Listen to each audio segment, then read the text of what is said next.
જય સ્વામિનારાયણ. આવો સૂચના પ્રમાણે હૃદયમાં ભાવના કરી ભગવાનની દિવ્ય સેવામાં જોડાઈએ. સમગ્ર વિશ્વના આધાર બાલપ્રભુ મિત્રો સાથે રમીને મારે ઘેર પધાર્યા છે એવી ભાવના કરી ઘનશ્યામ પ્રભુને આસન પર બિરાજિત કરીએ. શુદ્ધ જળનો લોટો હાથમાં રાખી બાલપ્રભુને મુખ શુદ્ધિ કરાવું છું એવી ભાવના કરીએ.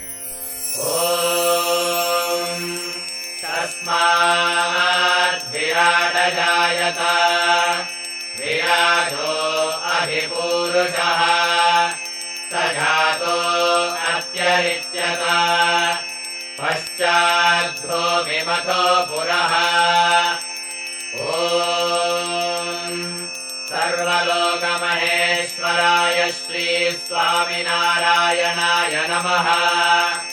આચમનીયં સમર્પયામિ. બાલપ્રભુની મૂર્તિ ઉપર કોમળ રૂમાલ 3 વાર ફેરવી મંજન સ્નાન કરાવું છું એવી ભાવના કરીએ.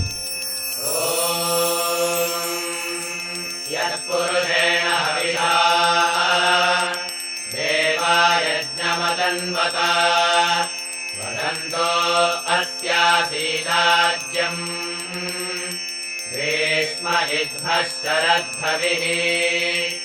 ઓમ દયાનિધયે શ્રીનારાયણ મુનયે નમઃ. સ્નાનં સમર્પયામિ. લાલાને વસ્ત્ર અલંકાર ધરાવવાની ભાવના કરી નાડાછેડીનો ટુકડો અર્પણ કરીએ.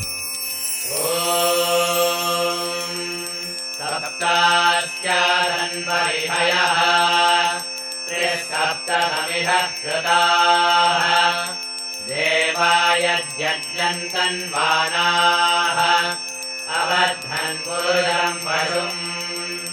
ઓમ અખિલ બ્રહ્માંડાધીશ્વરાય શ્રી સહજાનંદાય નમઃ. વસ્ત્રોપવસ્ત્રં સમર્પયામિ. બાલપ્રભુને કપાળમાં કુમકુમનો ચાંદલો કરી ચોખા ચોળી મોતી કે ફૂલની માળા ધરાવી બંને હાથે ઓવારણા મીઠડા લઈએ.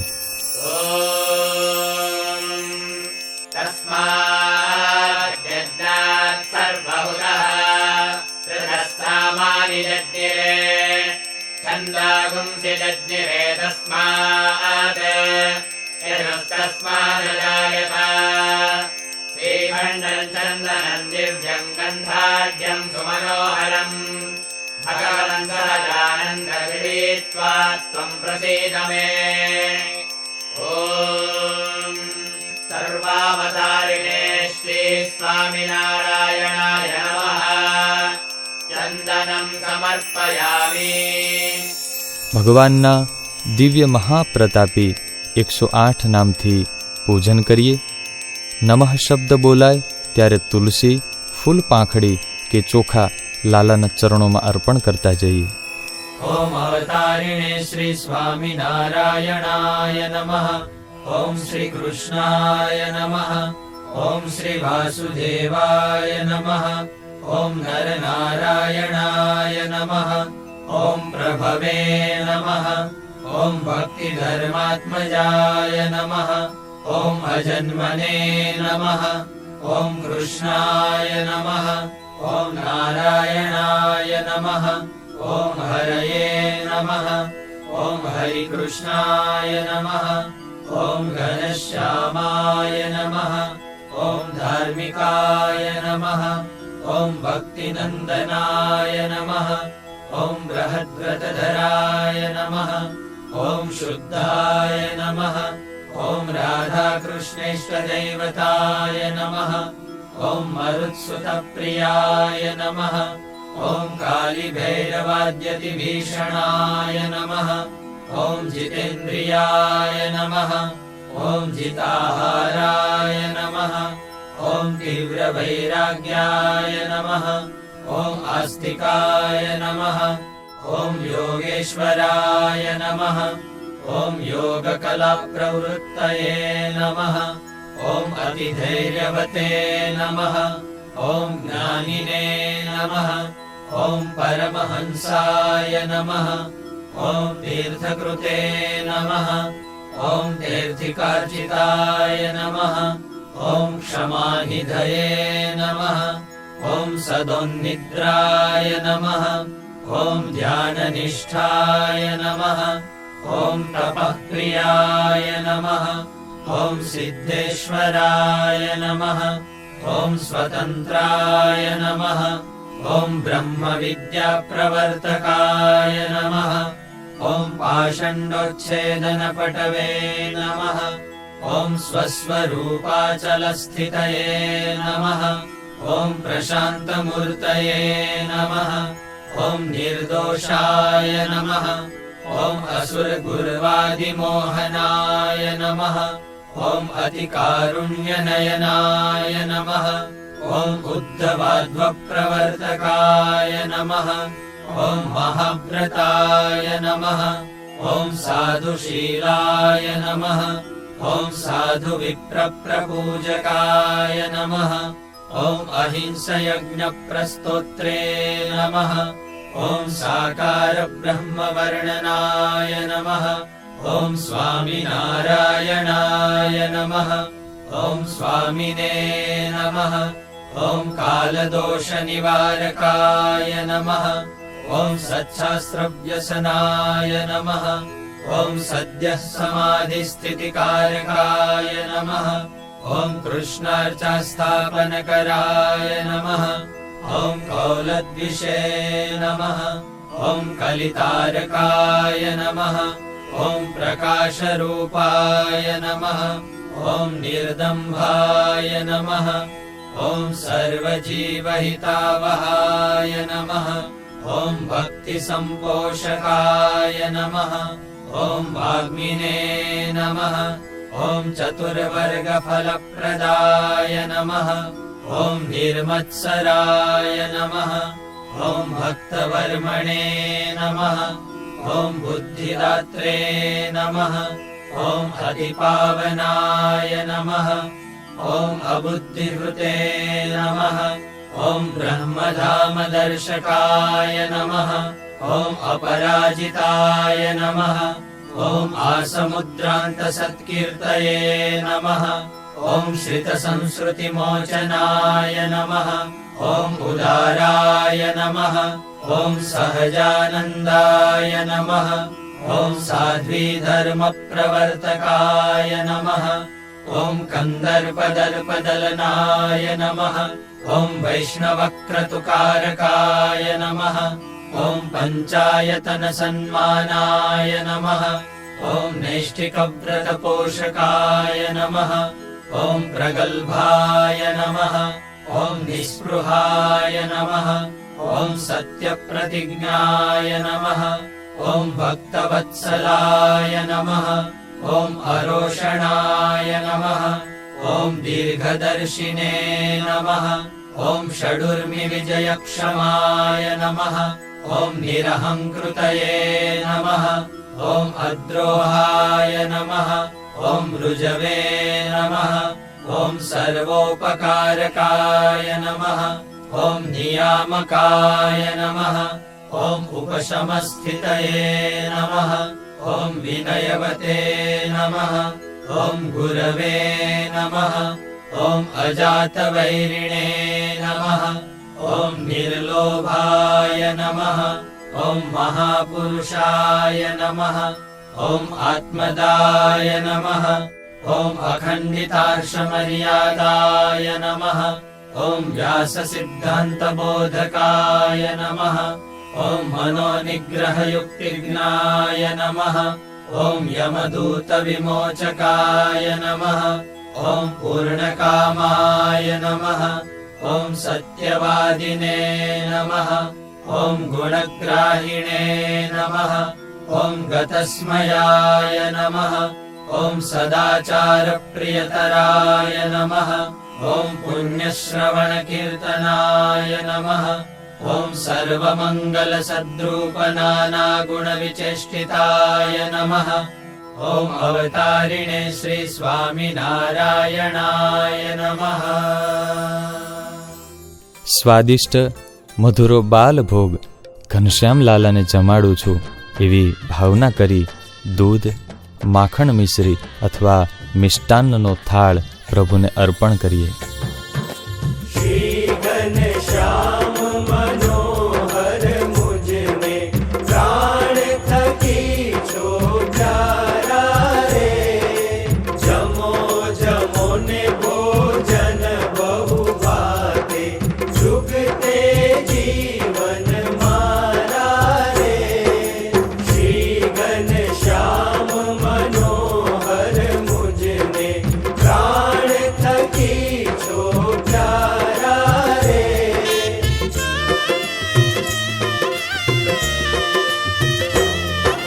પ્રીતમ લાવી પાઠ કનકનો આગે ડાળ્યો લાવી રે.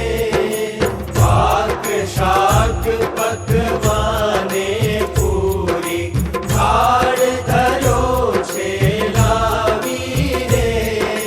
શ્રી ઘનશ્યામ મનોહર મુજને પ્રાણ થકી છો પ્યારા રે.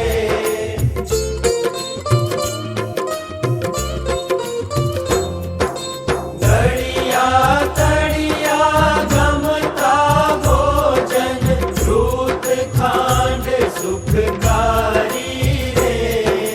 ચડું કરીને ચિતડું મારું લાડકડા લલચાવો રે. શ્રી ઘનશ્યામ મનોહર મુજને પ્રાણ થકી છો પ્યારા રે.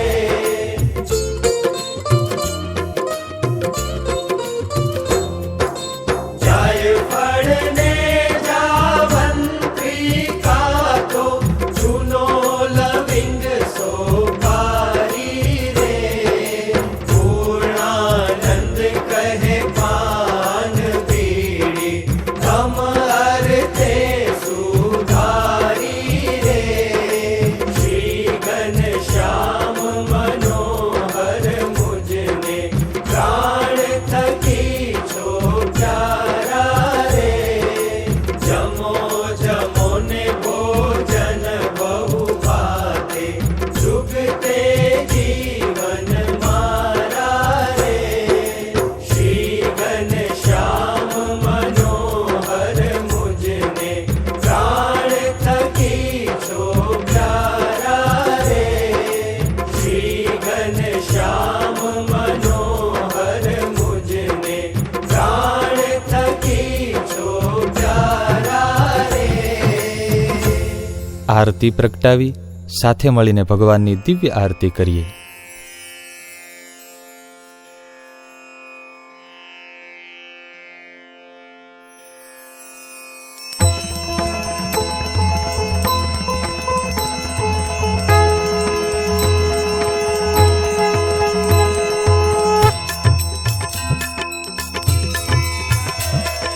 જય સદગુરુ સ્વામી પ્રભુ જય સદગુરુ સ્વામી.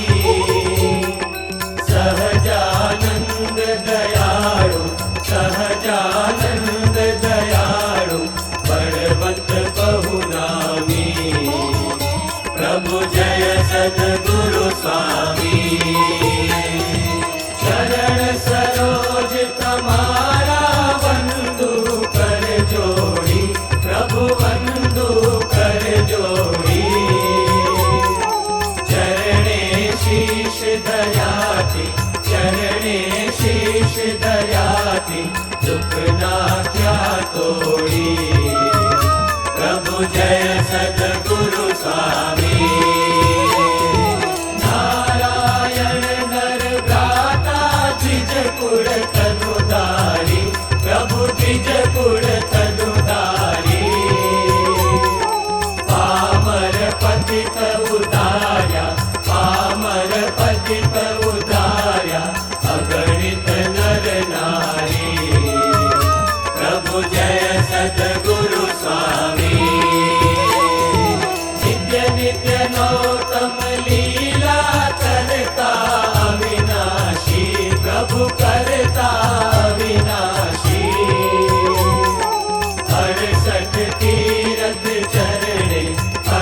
जग तीरथ चरणे कोटि गया काशी। प्रभु जय सद्गुरु स्वामी। पुरुषोत्तम प्रगट नु जे दर्शन करशे। प्रभु जे दर्शन करशे। काल करम थी छूटी, काल करम थी छूटी, कुटुंब सहित करशे। प्रभु जय सद्गुरु स्वामी। आ अवसर करुणा निधि करुणा बहु कीधी। प्रभु करुणा बहु कीधी।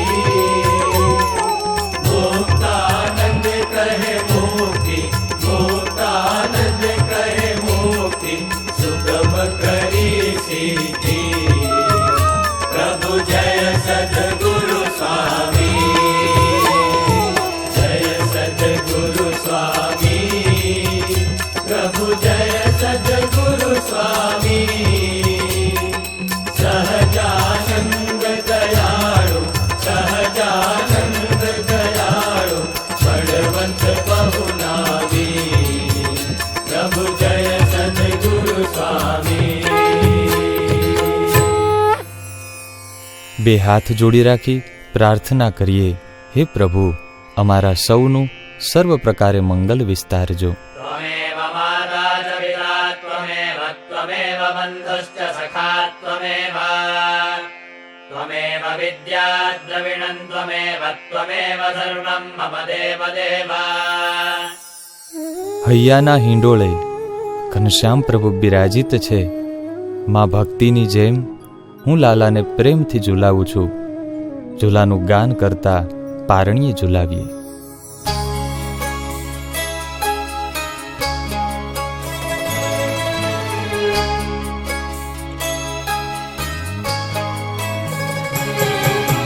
झूलावू प्यारा हिंडोड़े, झूलावू प्यारा, झूलावू प्यारा हिंडोड़े, झूलावू प्यारा,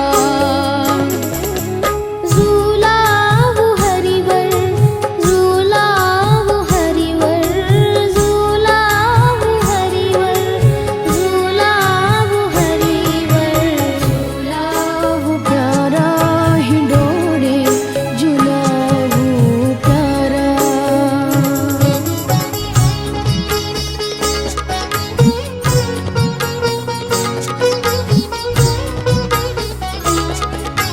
हळवे हळवे झूलावू हरिवर, हळवे हळवे झूलावू हरिवर, प्राण जीवन मारा हो, झूलावू प्यारा हिंडोळे, झूलावू प्यारा, झूलावू प्यारा हिंडोळे, झूलावू प्यारा, झूलावू प्यारा हिंडोळे, झूलावू प्यारा। इति श्री परब्रह्मपुरुषोत्तमस्य भगवतः श्रीहरेः चैत्रमासे दिव्यप्रागट्यनिमित्ते आयोजित ब्रह्ममहोत्सवनिमित्ते दोलामध्ये विराजितस्य बालप्रभोः दिव्यपूजनं समाप्तम्. બ્રહ્મ મહોત્સવ નિમિત્તે આપના પરિવારમાં ભગવાન સુખ શાંતિ સત્સંગ ભક્તિની અભિવૃદ્ધિ કરે એવા ગુરુવર્ય શ્રી દેવકૃષ્ણદાસજી સ્વામીના આશીર્વાદ સહ સર્વે સંતોના આપ સૌ પરિવારજનોને ખૂબ ભાવથી જય સ્વામિનારાયણ. सहजानंद स्वामी महाराजनी जय। हरि कृष्ण महाराजनी जय। स्वामीनारायण भगवाननी जय। हमारे चैनल सूरत गुरुकुल को सब्सक्राइब करना ना भूले और बेल आइकन पे क्लिक करें